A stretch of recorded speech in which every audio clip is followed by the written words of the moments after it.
پروردگار بحروں بر،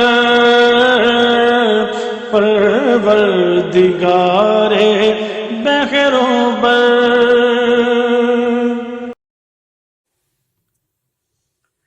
نحمده ونصلي على رسوله الكريم أما بعد فقد قال الله تعالى في القرآن المجيد أعوذ بالله من الشيطان الرجيم بسم الله الرحمن الرحيم وننزل من القرآن ما هو شفاء ورحمة صدق اللہ مولانا العظیم.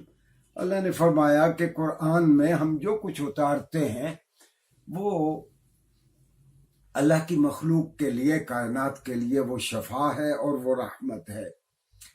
ناظرین گرامی، ہمارے پروگرام 5 منٹ قرآن کریم کے ساتھ جو بڑا عنوان، بڑا پروگرام کا نام ہے، اس کا ذیلی عنوان آج ہے صحف سماویہ کا تعارف.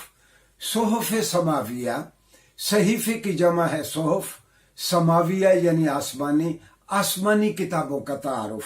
یہ آسمانی کتابوں کا تعارف ناظرین اس لیے ضروری ہے، اگر آپ کو پتہ چلے کہ حضرت آدم سے جو سلسلہ شروع ہوا اور سیدنا محمد خاتم النبیین صلی اللہ علیہ وآلہ وسلم پہ ختم ہوا، اس پر جو اللہ اپنے برگزیدہ بندوں پہ جو کتابیں نازل کرتا رہا سیدنا جبرائیل کے ذریعے اور صحیفے نازل کرتا رہا، اس میں قرآن کریم کا کیا مقام اور کیا مرتبہ ہے، اور کیوں ہم دعویٰ کرتے ہیں کہ قرآن کریم ہی واحد کتاب ہے جو ہر قسم کی تحریف اور رد و بدل سے اب تک محفوظ ہے.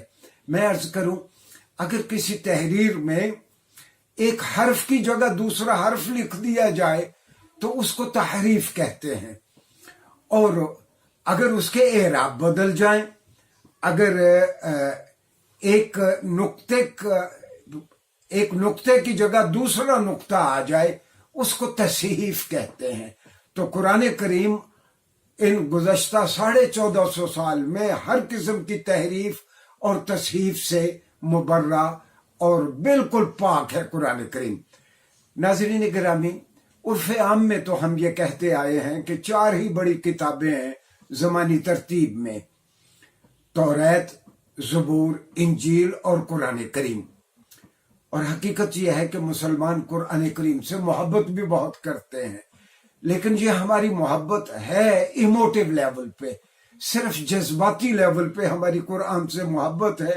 جب ہم قرآن پڑھتے ہیں ہم کو قرآن سمجھ بھی نہیں آتا، اور ہمیں قرآن کی تاریخ بھی معلوم نہیں ہے. ہم قرآن کی تاریخ بھی آپ کی خدمت میں عرض کریں گے، اور اس کے ساتھ ساتھ یہ جو ریویلڈ نالج ہے، اللہ نے جو مختلف کتابیں اور صحیفے آج تک اتارے جو ابھی تک ایکسٹینٹ یا ہم تک پہنچے ہیں، ہم ان کا بھی تعارف کروائیں گے. مسند امام احمد ابن حنبل میں ایک روایت ہے، رسول اللہ صلی اللہ علیہ وآلہ وسلم نے فرمایا کہ اللہ نے لوگوں کی ہدایت کے لیے 1,24,000 انبیاء بھیجے، اور ان میں سے 315 کو کتابیں یا صحیفے دیے گئے. ناظرین گرامی، ہمارے بہت سارے سامعین اور ناظرین ایسے ہوں گے جو یہ 315 کا عدد آج پہلی مرتبہ سن رہے ہیں. رسول اللہ صلی اللہ علیہ وسلم نے فرمایا 315 کو کتابیں یا صحیفے دیے گئے. کتابوں کا نام تو بالعموم قرآن میں بار بار آیا، توریت کا، انجیل مقدس کا، زبور کا، قرآن کریم کا، اور صحیفوں کا بھی تذکرہ ہوا قرآن کریم میں. مثال کے طور پر قرآن نے کہا فی صحف ابراہیم و موسیٰ. اچھا، یہ جو ریویلڈ نالج کی تاریخ ہے یہ کب سے ہمارے سامنے بہت اچھے انداز میں سامنے آئی؟ یہ 1946 سے لے کر 1956 تک بحر مردار کے کناروں پہ. یہ بحر مردار موجودہ اسرائیل اور اردن کے درمیان ایک چھوٹا سا بحیرہ ہے جس کو بحر مردار، اور انگریزی میں اس کو ڈیڈ سی کہتے ہیں. اس کے کناروں پہ ایکسکیویشنز ہوئیں. ان ایکسکیویشنز میں ان 10-11 سالوں میں کوئی 950 کے قریب سکرولز ہمیں ملے. سکرول اگر کسی کاغذ کو اس طرح گول گول لپیٹا جائے تو اس کو سکرول کہتے ہیں انگریزی میں. یہ جو 950 سکرول ہمارے ہاتھ میں آئے یا انسانوں کے ہاتھ میں آئے یہ بہت قدیم تھے. یہ بالعموم قدیم یونانی زبان میں، فینیکی میں، آرامی میں، سریانی میں اور عبرانی زبان میں تھے. ان سے جو ہمیں پتہ چلا کہ ہم تک جو قدیم ترین وحی ہم تک پہنچی ہے وہ سیدنا ادریس علیہ السلام کی جانب منسوب کی جا سکتی ہے. سیدنا ادریس علیہ السلام کی جانب جو وحی منسوب کی جاتی ہے 4-5 لائنوں پہ مشتمل ہے. ادریس علیہ السلام کو عبرانی زبان میں اخنوخ کہا جاتا ہے. تو اخنوخ علیہ السلام کی جانب جو وہی منصوب ہے 4-5 لائنوں پہ کہ بڑوں کا ادب کرنا چاہیے، بچوں پہ شفقت کرنی چاہیے، ڈاکہ نہیں مارنا چاہیے، کسی کا مال نہیں لوٹنا چاہیے اور لوگوں کے ساتھ شفقت سے پیش آنا چاہیے اور عورتوں کو اپنی عزت اور عفت کی حفاظت کرنی چاہیے.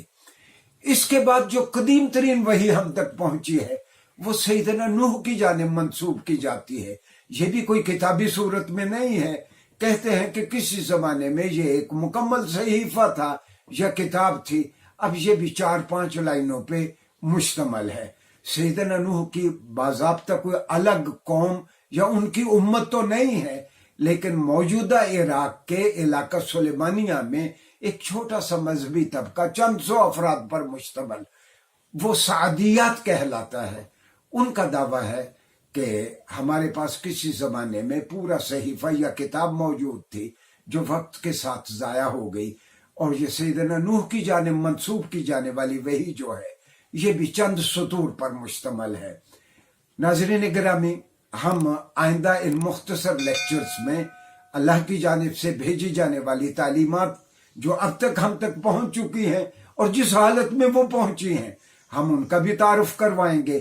یہ تعارف اس لیے بھی ضروری ہے کہ ہم قرآن کے مقام اور مرتبے کا تعین کر سکیں کہ یہ ہم کیوں دعویٰ کرتے ہیں کہ قرآن ہی واحد کتاب ہے.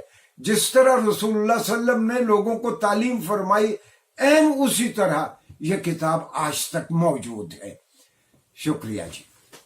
پروردگار بحروں بر